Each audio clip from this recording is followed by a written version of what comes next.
I want everyone to picture the love of your life. Picture the most beautiful person you can think of.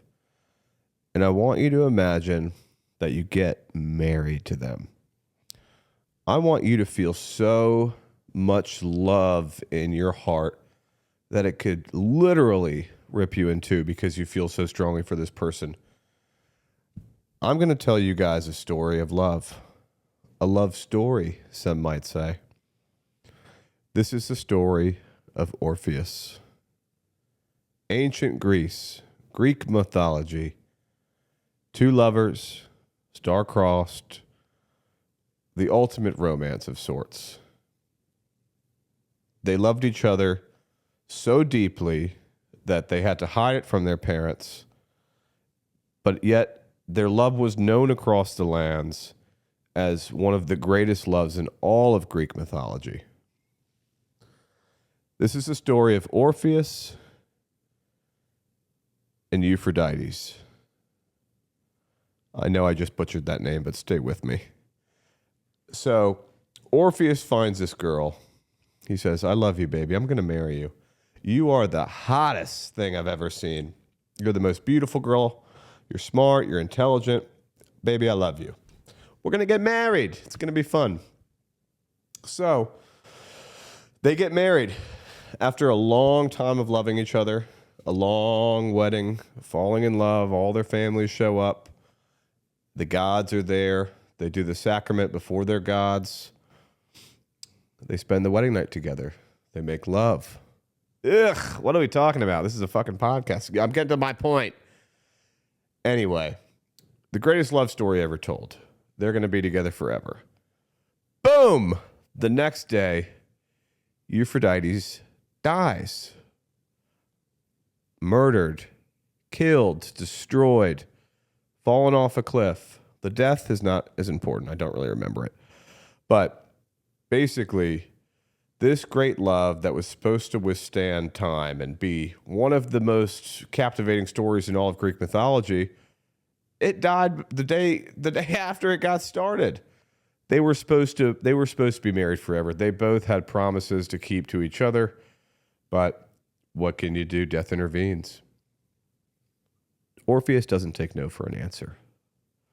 Orpheus meets with what are called back then the Eternals, the Furies, the Fates. If you guys have ever seen Hercules, it's those three witches who cut the rope for Hercules. They decide your fate. He goes to them and he pleads, how do I get my wife back? I need to be with her. I can't do this. After months and months of pining for her, he's just heartbroken. He can't do it anymore. They say, look, kid, we're going to give you one chance. You can go and talk to Hades, but honestly, she's gone. There's no getting him back. To talk to Hades would only be insulting. You have to accept the fate. Your wife died. She's not coming back. End of story. Orpheus says no. Orpheus says, me got married. Me should stay married forever, but me wife died. Why should I be without me wife? Furies shake their heads. The Eternals, the witches, whatever you want to call them, they say, no, kid, it's over. He doesn't accept their answer. He travels down all the way to the pits of hell, all the way to Hades. He sees the dead souls everywhere, all around him, staring at him, their glowing eyes in the darkness. He sees the boatman. He sees the river Styx. He sees all of these things that he shouldn't be seeing because he is still a mortal man. He's still alive. All of a sudden, he sees Hades sitting in his throne with his wife Persephone. What are you doing here? Hades asks Orpheus.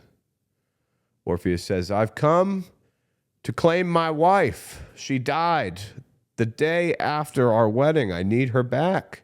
I can't live without her. I must have her back. Hades says, what a fucking insult. You come down all the way to hell, still alive, thinking that you can leave this place, let alone take your dead wife? She belongs with me now. Look around. Look at the dead. He looks at all their faces. I will sing you a song. Hades says, what? That's what you have to offer me, a song? He looks at his wife. Let him play. Let him play, says Persephone. Let him play. As wives do, they have powers over their husbands. She might have been moved by his story, as she is married to Hades herself. She gets to spend all of eternity with him. Something about it, the boy touched Hades' wife. So Hades says, fine, play your song. Orpheus, being the young, smart, blonde-haired, charming boy that he was, began to sing. Oh,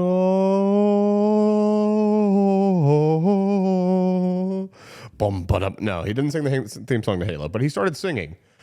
And oh my God, this was the most beautiful song he'd ever heard. What started happening was beyond Hades' comprehension. All of the souls in hell, all of the souls in his captivity, they began to rise. One by one with his song, they were all so enchanted by it. They were going to get out of hell and be reborn. Stop singing. What the fuck are you doing, son? This is hell. You don't come into my kingdom and sing songs and... But man, that was a beautiful song. You almost got the dead out of here. Orpheus says, thank you. Thank you very much. I just love my wife. I miss her. I want to be with her. Hades says, fine. We can make a deal. Persephone says, yes, we love deals.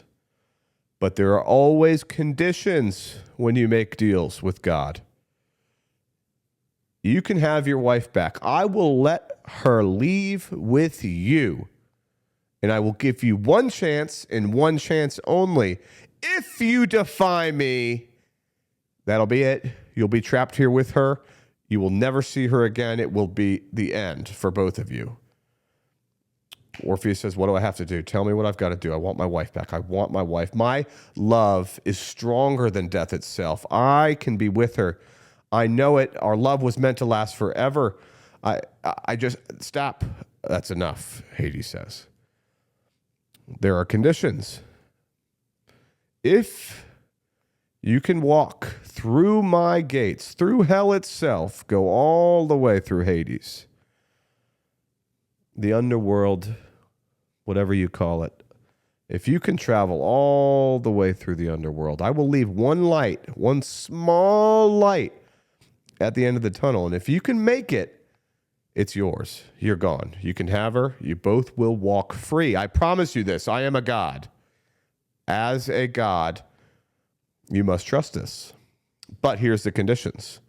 There's always conditions, says Persephone. If you stray from the path, even one time, you will never see your wife again. You will be done. If you stumble, if you falter, if you cannot walk straight ahead, it's over. Second condition. I will let her leave with you, and she will be your shadow the entire time. You will never get to see her, but you will hear her, you will feel her walking alongside you, behind you as your shadow. Orpheus is saying, this is easy. No problem. Done. But if you look back at your wife, Hades says, if you look back one time, if you glance, you will both be stuck here with me for all of eternity.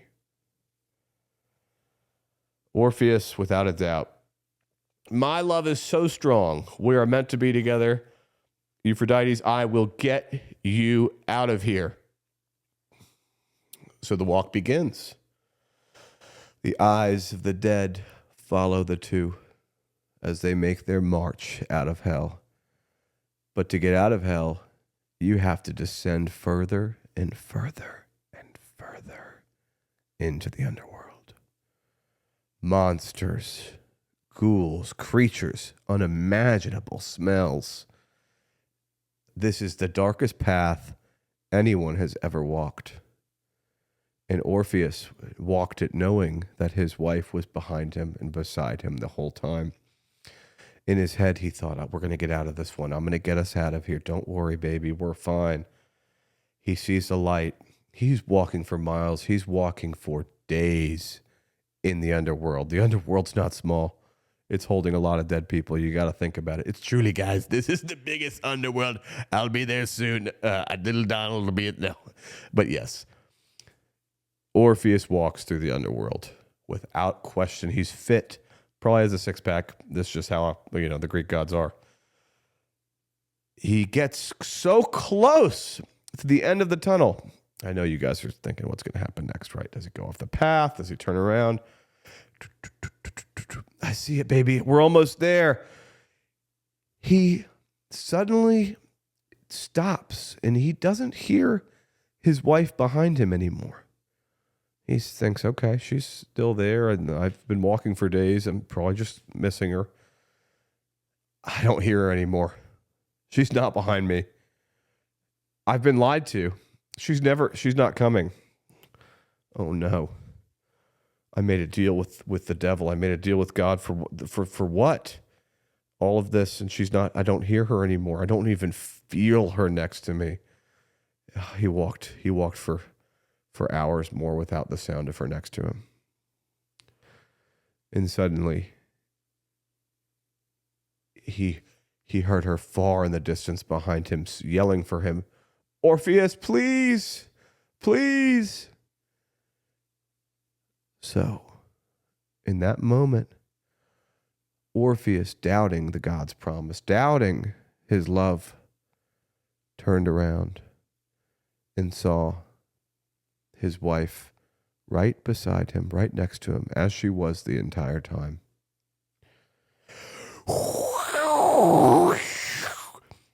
You turned around. Ooh, the ghouls, they capture. It's over. He never saw his wife again. He was trapped in eternity with Hades until the end of time. Welcome back to the Visitor Parking Podcast. I'm your host, Alex Vargas. We have been away for quite some time. Why did I tell you that story of Greek mythology? We're going to get to that, I promise. But I just wanted to say welcome back, everybody. It's been a minute. We've been on the road. I've done about 4 tours, 4 shows. I had Curtis on, I think, 3 different times. I had Corinne Simone on last episode. For those of you wondering, it's not easy finding podcast guests. It's not easy finding people to interview, especially when I've never interviewed anybody in my entire life. I thought doing a podcast, it would be doing it with my boys. Everybody would want to do it with me. That's not the case. Everybody laughs at you. They say, oh, yeah, Vargas, you're doing that podcast? You're doing fucking what? They're not saying the bad words, but a lot of people don't want to put themselves out there in the public eye, and that's fine. I get it. Not everybody's cup of tea, but, when you have kids, you already are kind of short on time and friends. And the witty banter, especially the guys that can keep up with you. Because I've had some people on here that cannot keep up with me. Curtis, you are not one of them. You can keep up with me. But when I have this type of voice and the other person is a little bit chiller, man, or they can't keep to the beat, it's hard for me. I think I think a little highly of myself in some cases, but I think I err to the side of comedy when I watch podcasts, and that's the people that I want on my show. But the problem is, I don't know a lot of people that are willing to come on. So with that being said, I'm calling you. If you would help me out, I need people that you think would be good on a podcast, talk some shit, match my energy, and we kind of go from there. But tonight's episode is all about self-medicating. I actually kind of changed it to Orpheus, but it's okay. Why I told you the story of Orpheus, because I truthfully was watching this show called Sandman on Netflix. It's based on a book by Neil Gaiman. Neil Gaiman personifies Greek mythology. So he plays with the Greek gods, any type of god. He personifies themes of life, power, struggle, death, gods. So death is a god, time is a god, nature is a god, and they all have realms and rules, and he makes them real people, and how, time is married to Mother Nature, and Mother Nature's children are the god of dreams and death and love, chaos, destruction. And I'm just so fascinated by it. It's become one of my favorite shows. So I'm actually going to start reading the book. But anyway, that story about Orpheus was personified in that show. It was just one episode. But basically, Orpheus is the son of the dreaming. He's the son of dreams. And he had the most beautiful voice. If you guys listen to opera or whatever, you'll often see an Orpheus. And that's like a lament. It's like a song. And it's from this guy who had the best voice in all the land. He could even raise the dead. But that story resonated with me so much because if you listen to it, it's about love, and it's about faith, and it's about doubt. Orpheus refused to trust the gods. He refused to trust Persephone and Hades. And most of all, he refused to trust that his love was strong enough to withstand being without one another. And that if he had just not looked back until he got out of the tunnel, he probably would have had his love. Maybe not. Maybe he would have. But since he doubted, the sure thing is if you doubt your partner, if you doubt that your love is real, what was it ever worth? If you can't trust each other when you're apart, if you can't trust that you were in this for a reason, if you started this job or this career for a reason, if you can't trust yourself, you're going to go off the path and you're going to turn back. And when you turn back, it's just, it's broken promises left and right. I don't know. The theme is not supposed to be that literal, but you guys get where I'm going with this. Not only was marriage one of the most simplified, dumbed down things people talk about when you're young, it's one of the hardest things ever. To be that person for your partner day in, day out, it's challenging, man. To trust that your love is strong enough to withstand time and withstand all of these things that are on the off the beaten path, or trust that they're going to be there with you through hell. That's scary, especially when you don't even trust yourself. When you're walking alone, when you have so much doubt. Even getting on the podcast tonight was hard for me because I had so much doubt that nobody wants to listen to me talk. I deal with this all the time where it's like, I got into podcasting because I loved to discover who I was or what I was going through. And just like everything else, it started to become about something different. It started to become for views or for money or for fame. And those are all nice, but I need to love this as if no one's watching before any of that's even an option, And I think I had to get real with myself for a while. I was ready to give up my business. I was ready to move on from staffing. And the reality is I have 2 kids. One I have full time. I have a large mortgage. I've got great bills. And it turns out, looking at all my Amex statements, is I like to spend money. So I explored my options. I was Orpheus in a way. I looked off the beaten path. I turned around multiple different times. I stopped walking to the light, which is, success in business. And this all is tied into, I think, more of becoming an adult, even at 30, is realizing that you can leave staffing. You can leave your business behind. But how do you want to do that? Do you want to leave on top? Do you want to have an exit plan where you sell the company for $5 million in X amount of years? Do you want, to start from zero, go back to your basement, collect all the money that's out and just never walk away from there and just trust that everything will work out?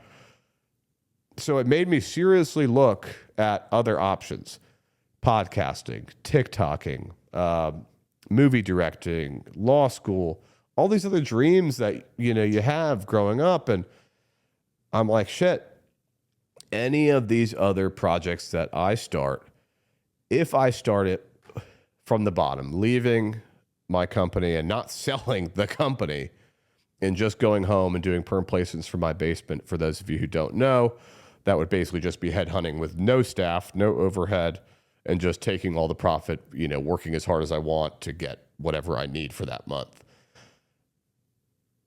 What I want and what I have is, I don't want to have to sacrifice so much of my life that I'm basically starting from square one again. That's not who I am. It's not what I want to do. It's not fair to my wife. It's not fair to the kids. And to be honest, it made me reassess all the things I love about my current job, which is staffing in a lot of ways gives you full control over your income. It's much like TikTok, which has helped me see the more videos you post on TikTok, the more people you're going to reach.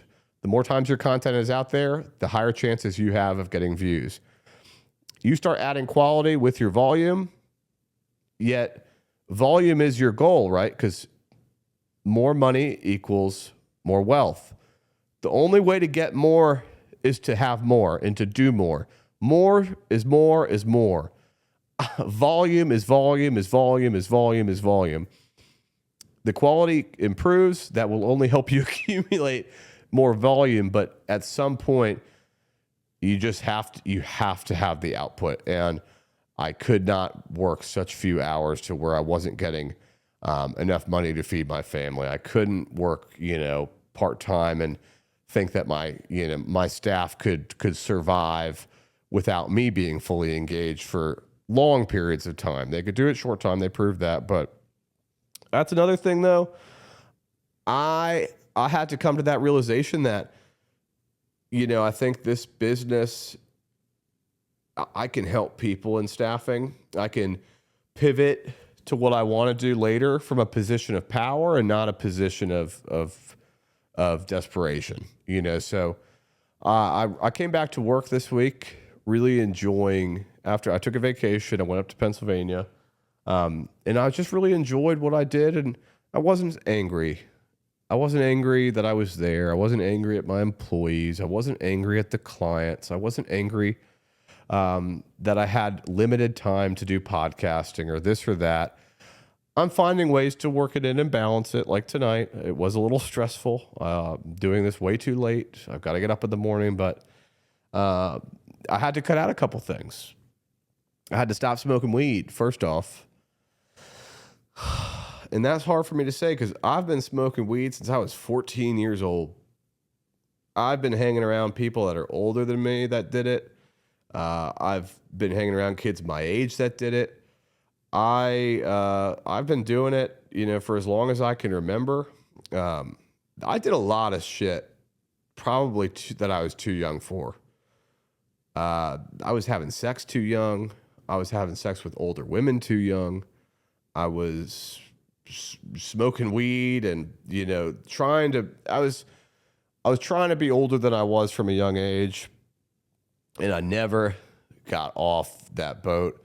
But man, as I was knocking myself and having a conversation with my mom about, she's like, "Oh my God, Alex, how much weed are you smoking?"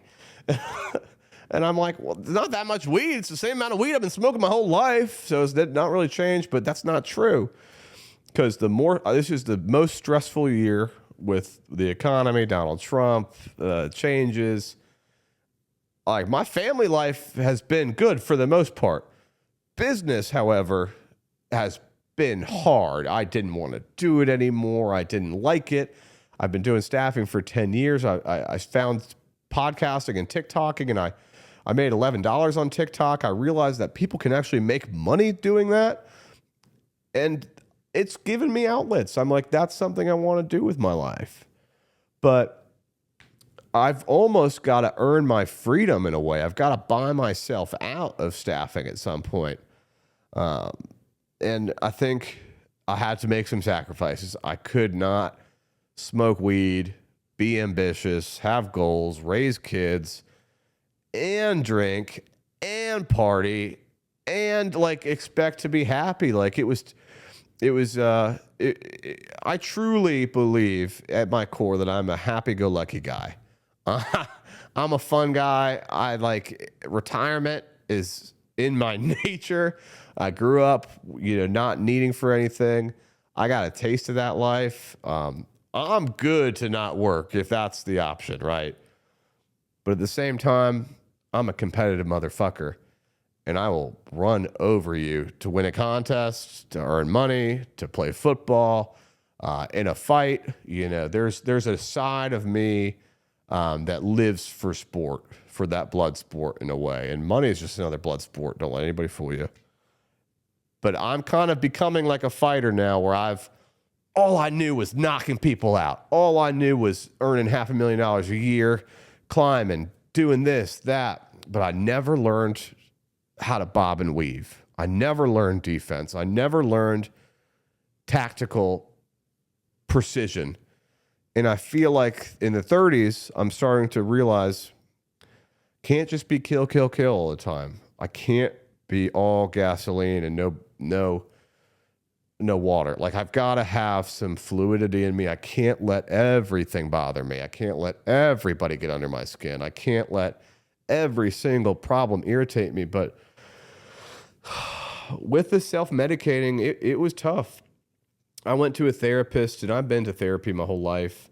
Not my whole life, but, I think it was like after I had my first kid and, separation, I definitely took therapy seriously because I was like, damn, I don't want to feel like this anymore. I want to feel, what I look at other people, but I was getting pissed at remote workers. I was getting pissed at people that were just content to make $100K. I'm like, you fucking loser. I'm like, you're going to make $100K and you're playing video games. You're so happy all day. I'm like, fucking get in there. Get in the race with me. And after COVID, nobody gave a shit. People gave a shit. People had incomes. There was my mother's company. There's a lot of people who give a shit about making money there. And I'm sure it's all over the world. But there was a great reality of people who I watched. Let's build a pool. We're working remote. And I was jealous. I'm like, damn. Not jealous that I couldn't do that. Jealous that knowing that if I do that, I give up this. If I go remote, if I let my employees go remote, I give up growth. I give up speed. You can't, if you're walking your dog, you're not making a sales call. If you're doing at the grocery store and you're ignoring your meeting and making something up, I was jealous that they seemed so happy, but also they didn't want as much as I wanted out of my life. I've been on a private jet many times. I've been to Turks and Caicos. I've been in the club with Lamar Jackson talking to him. I've been in the airport. I've met Joe Biden. I've met Bernie Sanders. There's something that level of success buys you a ticket in without being famous. It lets you cross over this imaginary line, and I got a taste of that. Presidential suites, unlimited spending, almost. It's hard. Once you get that, once you start fucking that girl, it's hard to go back. Oh God. I mean, I'm sorry. I know my mom, please don't listen to some of these episodes, but once you get a taste of that, it's hard to go backwards. And I had to wrestle with, I want to be Bob Marley. I want to smoke weed, live on an island, and not have to worry about bills. And I want my kids around. I could be that guy. That guy is still out there. I will be smoking weed at some point. But right now, I'm like, shit, I got goals. I got a house to fucking put on my back and fucking row, motherfuckers. And I tried to have it all for so long that I would self-medicate. So going back to therapy, talked to this one therapist, and I think it was the first male therapist I'd ever talked to. I'd been seeing one lady for a while. It's a couple, marriage counselor here, marriage counselor there. But, and he's like, all right. He's like, wow. I told him how I felt, told them what's going on with me, told them how I've been the past couple of years and, where my life is heading. And this is how I think about stuff. And he's like, wow. He's like, all right, here's some, let's go on Zoloft. Let's get you on some antidepressants. That sounds pretty bad. And I'm like, whoa. I don't do meds. I don't do medication. Like, I feel fine. He's like, well, you just told me you're feeling, you're feeling low. You shouldn't, it's going on for a long time from what you're telling me, if you're being honest. But, he's like, if you could fix it, why not? If you had certain traumas in your life, I'm like, I had trauma, but like, not really. He's like, well, trauma is not based on if your mom or dad thinks it's trauma or if your friends think you had trauma. Trauma is based on how it affects your brain chemistry and how certain responses trigger you in fight or flight. And the synapses are already changed technically, and I'm like, oh, interesting. He's like, but from what you're telling me, you're already self-medicating. So you're smoking weed to shut off the noise in your head at the end of the day and avoid your problems. You're drinking when you're depressed and you want to feel up, and you're going out to a bar to fill your head with buzz, and so you don't have to worry about, again, your issues, or you don't have to face some of these things. You don't want to sit in silence, so you self-medicate already. So what's the difference? And I'm like, well, I never thought about that. Using sex as a release, using weed as a comfort, drink as a upper, going out and socializing as a time filler, being too hungover sometimes, to really focus on my family and really put what I need to in my business. And man, can I say, I've brought in $10 million to this company in 5 years, probably running on a quarter of what I could be doing. Running on talent alone, running on my talent alone and nothing else, because I fucking hated it. I fucking hated what I did. I hated having to employ people. I hated being the bad guy. I hated having to have these stupid fucking meetings. And I would convince all these people to come work for me, and I could get anybody to take a pay cut. They believed in me so much they'd come work for me. I like it, but I don't like it. So, I kind of get these people that also get curious and they don't like it, and they make bad decisions too. I'm not saying it's all on me in that respect, but I didn't like, I couldn't face my own life, and I was running on talent alone, truly. Like, I was just running on my personality, my charisma, like I'd always done, but I was struggling deep down to deal with all this shit. And yeah, so I decided, I was like, I can't keep doing this. I got to stop smoking the reefer for a while. I'm not Bob Marley. I have a lot riding on us and my family, and maybe one day when I've reached my goals, maybe occasionally I'll pop it back in. But for now, I gotta focus, and I got to find a way into this. I love you. I love this. I love listeners. I love my personality is strong enough that I know I can build a brand around just me, and I can go with that. So I know that that's what I want to do. I want to rely on myself and my personality, and that's gotten me pretty far. But now we're going to mix in a little bit of, we're going to cut it back to just drinking, cut it back to just drinking and not as much maybe on the weekends. And business is already doing better for it in terms of my personal growth in the business. And I found a plan to get cash back in my pocket without having to fight it as much. I don't know if I'll ever want to grow a company to $100 million, at least not staffing.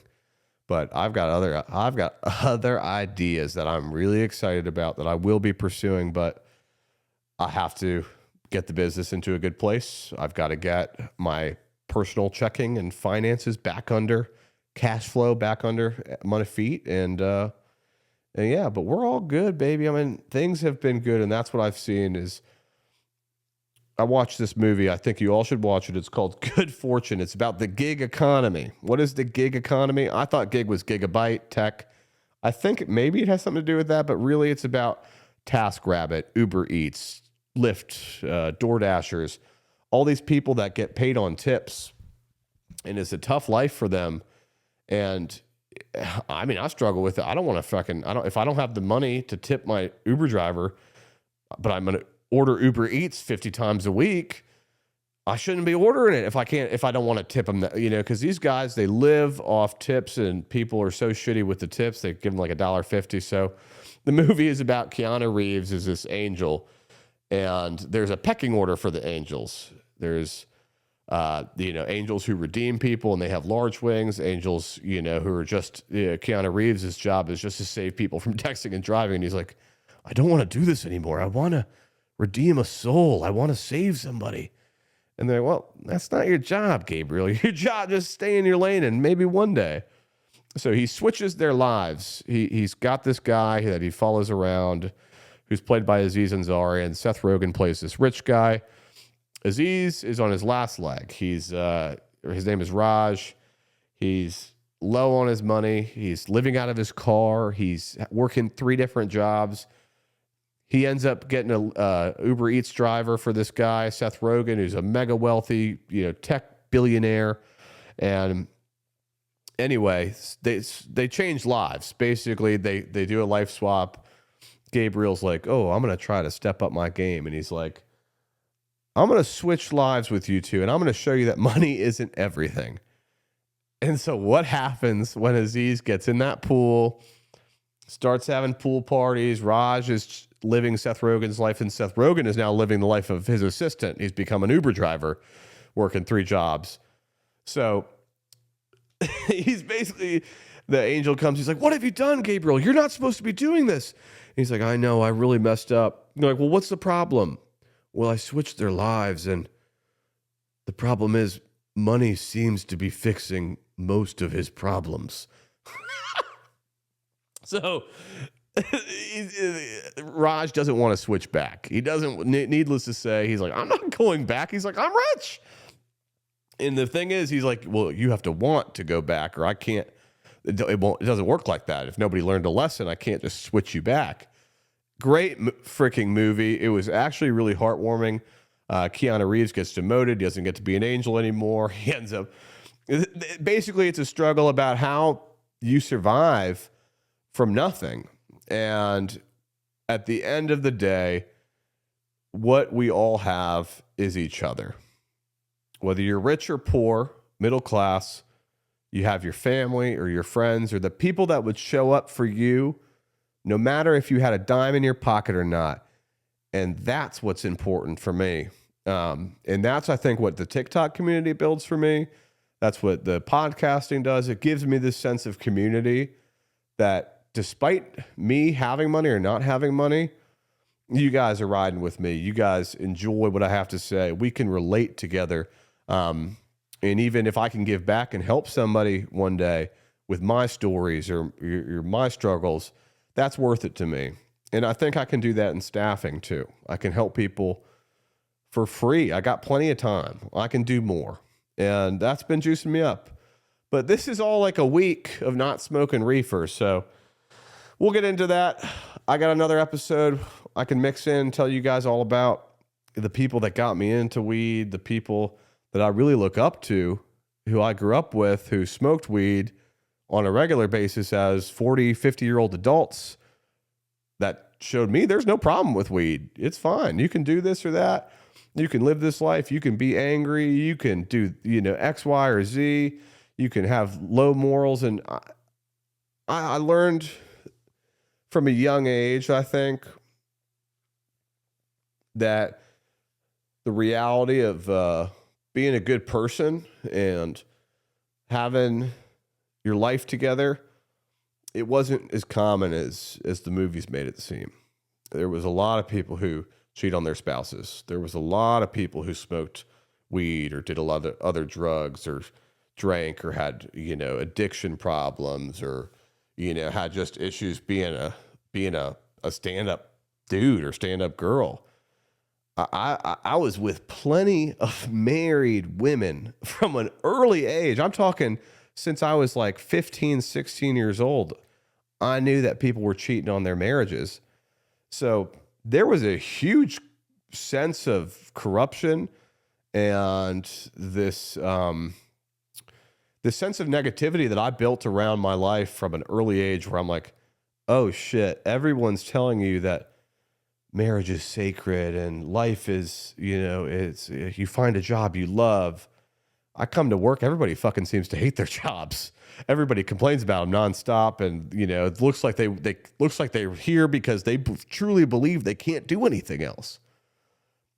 Turns out marriage isn't this holy matrimony thing, and people do actually fucking cheat on their spouses all the time. And they do it thinking that they are the victim. They do it because, it's because I have kids or because this or that. And I watched that from a young age, along with people smoking weed to cope and drinking alcohol. And it really impacted my sense of, well, they do it. Everybody seems to be doing it. So what is this bullshit going on that we're all good people and that life is supposed to just work out for you? So yeah, I mean, I got episodes on that I could do. But for the most part, I just want you guys to know that I'm happy, finding happiness. Nobody's perfect, but there are things in life that I want, and you just got to make sacrifices. And for everybody other than my mom and dad who listen to this podcast, I mean, they're like, "Yes, Alex, yes, you're getting it." I'm like, "Oh my God, you're so obnoxious." But you guys mean what my parents all have mean well. I think, my parents have always been there for me, and I've had nothing but a supportive, loving family and friends. And that's hard for me too, because it's like, at the end of the day, what does that do for you if you're not going to do the right thing, if you're not going to make the right decisions? Their support means little. It's all up to you at the end of the day to be a good person and be responsible and not be so pissed off about responsibilities, I think, is what I've been trying to cope with recently. So who knows? I do think it's important to love what you do. So I have had to make changes in my company and in my life. We stay small, we stay lean, we stay profitable. Even if that means going away from certain things that I would like to do, we've got to buckle down and do what makes us money. But I love you guys. It's getting late. God bless America and God bless our troops. Happy Veterans Day, everybody.